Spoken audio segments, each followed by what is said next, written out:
السلام عليكم ورحمة الله تعالى وبركاته. كلنتي وعن وناكسن صاحبيال ميل والبود joogtaan waa idin salaamayaa salaan kadib kusoo dhawaada qaybtii labaad ee qisadii Nuur iyo Fartuun. Qisadan qaybteedii hore waxay noogu joogtay isagoo ninkii Nuur habeennimadii uu tagay xaafadii Fartuun halkaasi jacayl ka soo abaaray maalinimadii dambe aroonimadeedii iskuulka yimiday isagoo wax ka khaldan yihiin saaxiibadii la hadli waayay ay u yimaadeen maxaa kugu dhacay yiraahdeen aw ka meereystay waxba iguma dhicin laakiin waxa ka khaldanaayeen qaybtan waxa noogu bilaamaysaa sidaad ogtahay iskuulada Soomaaliya waxa laga soo baxaa xilliga kooda amba 12 laga soo baxaa oo la soo fasaxaa markii la soo fasaxay ee xiisadihii dhamaadeen ee salaadii duur kadib wuxuu toos u abaaray ninkii Nuur ahaa gurigoodii uu deganaayay ididii uu la galayay salaadii markuu tukaday kadib qadadii baa loo keenay balse maalintaasi ma aanu qadinin oo qada kama degayso cuntadii ka degi weyday qof jacayl hayo cunto ma dhadhanto oo waa khatar weeye qofkii ku dhacay ma garanay kadib qolkiisu galay si uu bal u seexdo oo hurdada yar doorka qaylushada u seexdo hurda kama imaanaysaba ilwaani mujacawal helay waxa uu liqo iyo jiif iyo joogo ma haleelayay uu soo baxay ilaa meel qaadaba male waxa kaliya ku qancaya waa aragtidan Fartuun inuu arko guriyaasheena hadaan Soomaalinahay geedaha ku hor beeran inta badan gabadhan aw jeclaaday gurigooda geed weyn ba ka hoos yaallay ka hor yaallay oo la iska fadhiisto xilliyada casarkii iyo duhurkii la harsado uu soo baxay geedkii agagaarkiisii iyo guriga hortiisii ka raadiyay gabadhii nasiib xumo maalinta ma soo bixin ba gabadhaas sababtoo ah saan hore soo sheegnay gabadhan waa gabadh dadaasho oo waxay diyaarsanaysaa imtixaanadeedii iyo ninkan ma ogaba ninkanna waxaan ku uri xaalad kale ku jira iyadna waxba ma oga xaaladdu waxay ku socotaba maalintaasi uu iska socday muuqeygii waayay isagoo xaaladda ku jira ayuu maalin labaad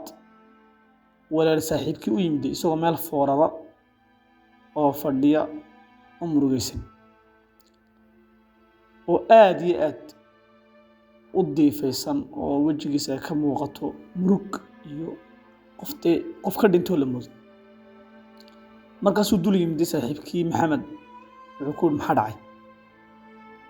saaxiib maxaa ku dhacay yaa dhintay xaalkaagu waa sidee ninkii Nuur isugu wajigiisa foorarinaya ayuu yiri saaxiib xaalku ma fiicno jacayl bay helay mid kale gabadhan aan jecelahay maba awoodin hortago awoodu ma lihiin hortago aan jacaylkaan u qabo u sheegto mid kale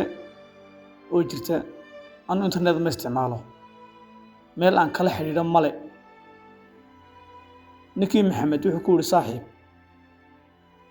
waxba ka baqan iyo baan sameeynaa qoftana ii sheeg waayo qofku iwaankeedan keenaya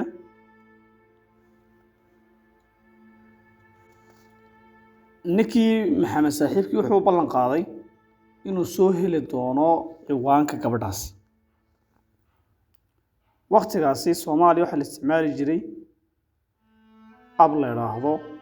messenger xilliga jiray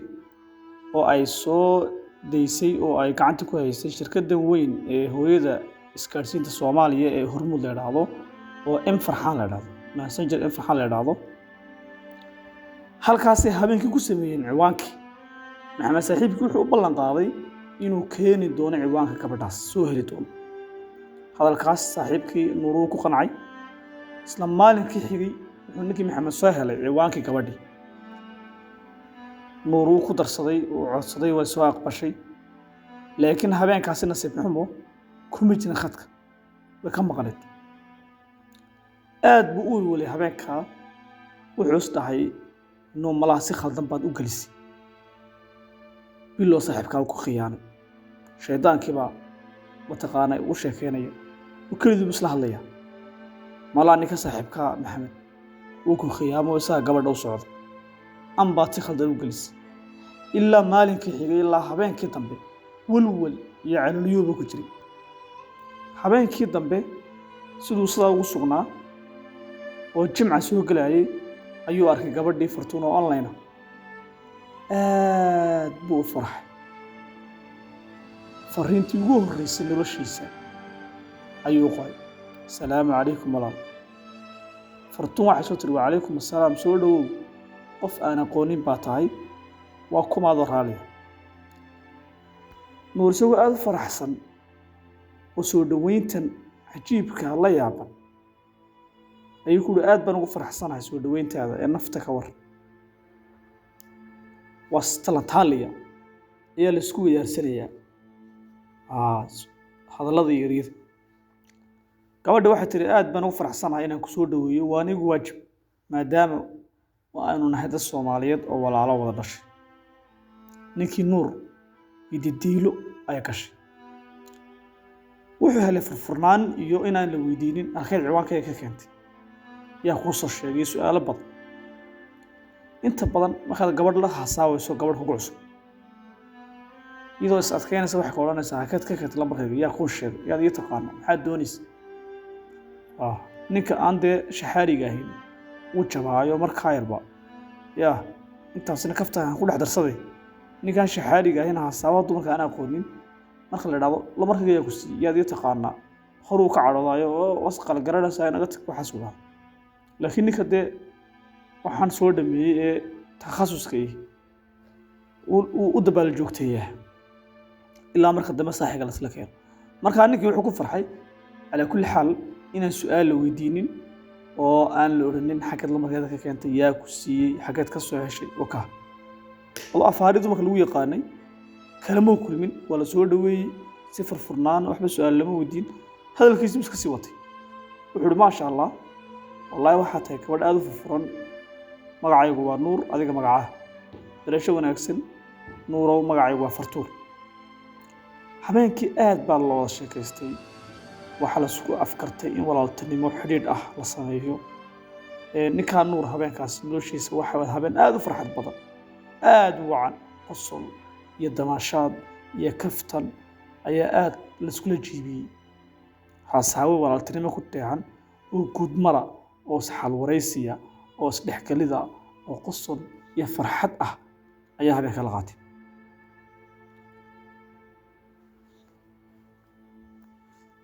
habeenka markii aad loo sheekaystay ee waagi bariyay ninkii nuur maalinimadii dambe markii sulkii la yimiday isagoo aad u faraxsan ayuu saaxiibkii uga sheekayay wixii isaga gabadha dhex maray saaxiibkii farxadii uu la qaatay wuxuu ugu mahad celiyay sida wanaagsan ee uu hawsha u wado nuur laftarkiisu wuxuu ugu mahad celiyay inuu isbaray oo isagu sabab u ahaa gabadhaas ugu bishaaray ugu hambaliyay